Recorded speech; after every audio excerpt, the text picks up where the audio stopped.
o endométrio. Mais importante, o estrogênio, olha para ele aqui, ele é responsável pela expressão de caracteres sexuais secundários femininos. A voz. Seios, etc. Tá? Então, Isabela, tá viajando? Quem que é o hormônio responsável pela expressão de caracteres sexuais secundários masculinos? Isabela?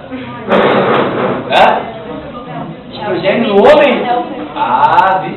Se for um traveco, quem sabe? Questão de prova, cara. A gente fica viajando. Tá? Mas,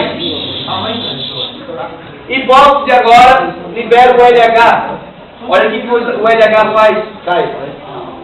O LH, ó, promove isso aqui. O que é isso aqui?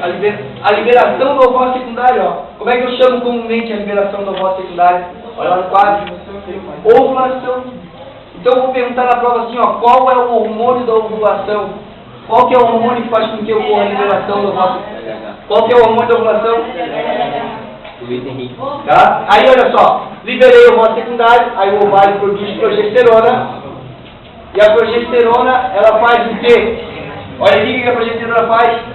Ela mantém o endométrio vivo. Tocha, para que mantém o endométrio vivo? Para que se ocorrer fecundação, possa ocorrer, como é que eu vou fazer esse processo aqui? Nidação. Pega! Eu não olhei a implantação do embrião no endométrio. Tá? Então, olha só um pouquinho. Quando é que começa, Juliana? A ponta feliz? Daí. Meu dedo aqui é torto. A ponta da narina que vai na. Isso. Quando é que começa, Juliana? Quando que começa? Quando? Datas. Na puberdade. Puberdade. Quando é que termina, Juliana? Na menopausal. Valeu, Juliana. Namorado é o mesmo. Gente idiota. Agora faz a pergunta. Faz a pergunta.